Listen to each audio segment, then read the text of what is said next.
Good morning. God's kingdom is at hand. You are not alone.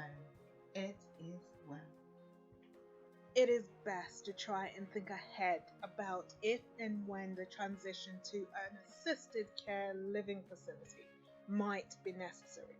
Usually, the reason for considering a move into a care assisted facility is to ensure 24-hour supervision or ensure an improved quality of life and social contact for someone who may have become isolated.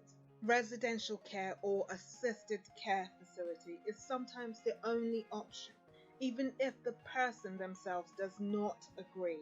You are not alone.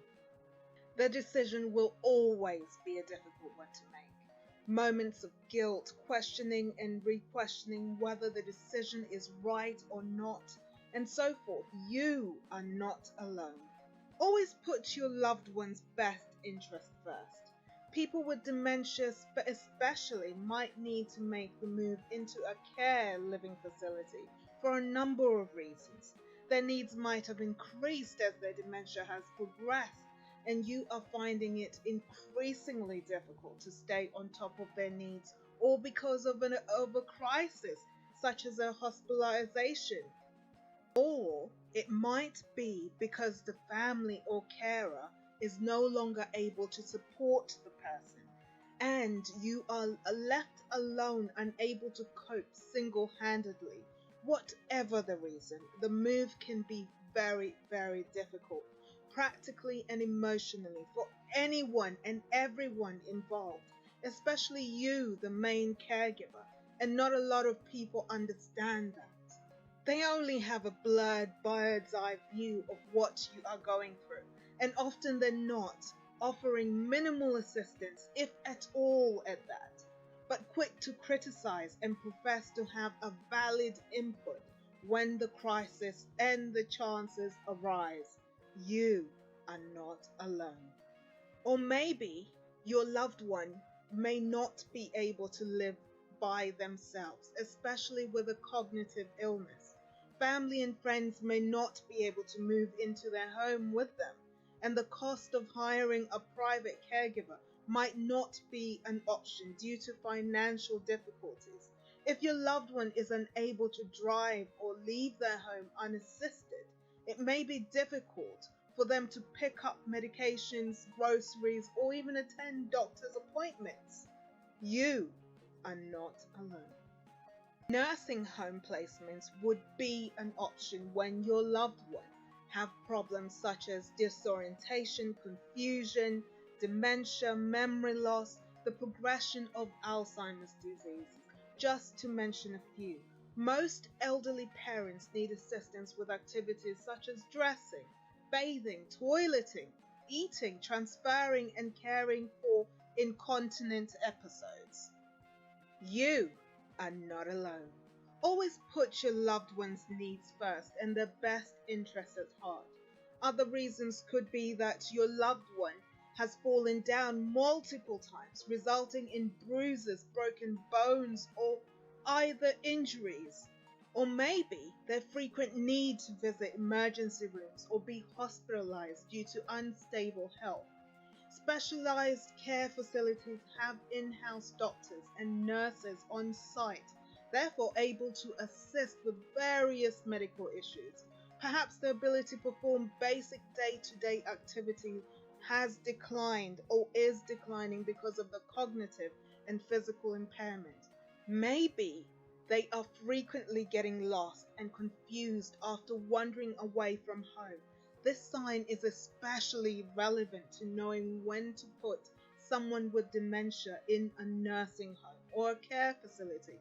Most care facilities or care home facilities are equipped to deal with such matters, as they have cameras and mobilized pendants to alert staff when one leaves a designated area of maneuver. Another could be your loved one suffers from severe bladder or even bowel incontinence. Therefore, you are unable to cope. Or maybe your loved one is becoming more and more socially withdrawn or becoming less and less interested in doing fun activities. Care facilities have frequent engaging activities with multiple groups activities to keep your loved one socially engaged. Another reason could be physicians have said it is time for nursing home care. Or maybe you have injured yourself while caring for your parent or loved one. More common reason is caregiving is taking a toll on your own physical or mental health. If you are unable to care for yourself, how can you adequately care for your own loved one? The stay does not have to be permanent. Short stays are also available. Most common is the time you are spending as a caregiver is straining your other important relationships. It may sound selfish, but caregiving does take up a lot of your time and attention. Just getting through the day alone is a struggle.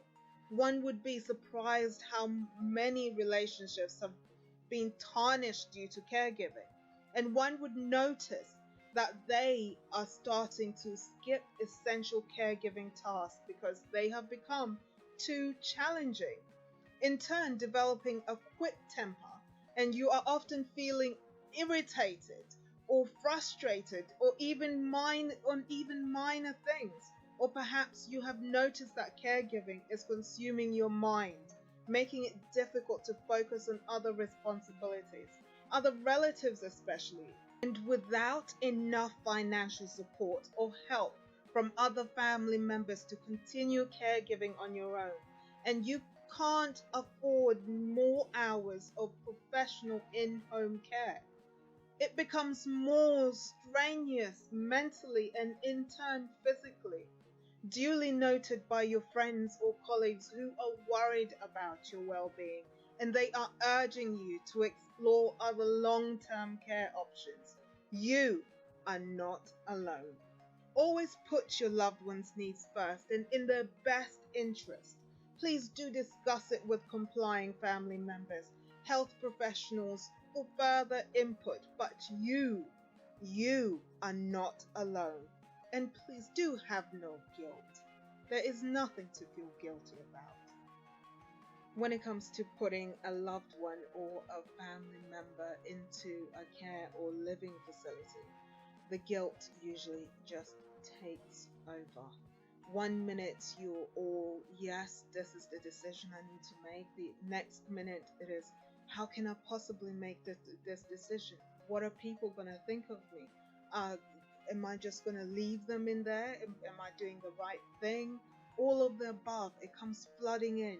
And then the next minute, an episode occurs, and then you think to yourself, really, there is no other option. I can't carry on like this.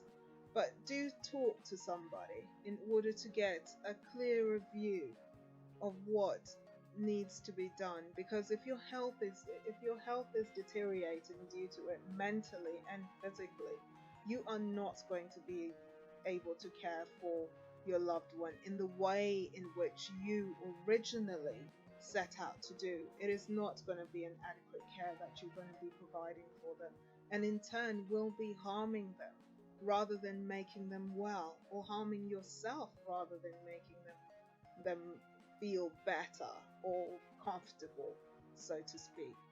But do speak to somebody, and please don't have any guilt, no condemnation.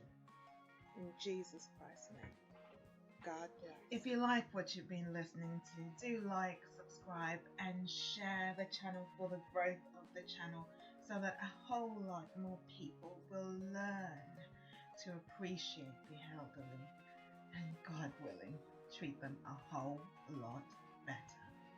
Making a change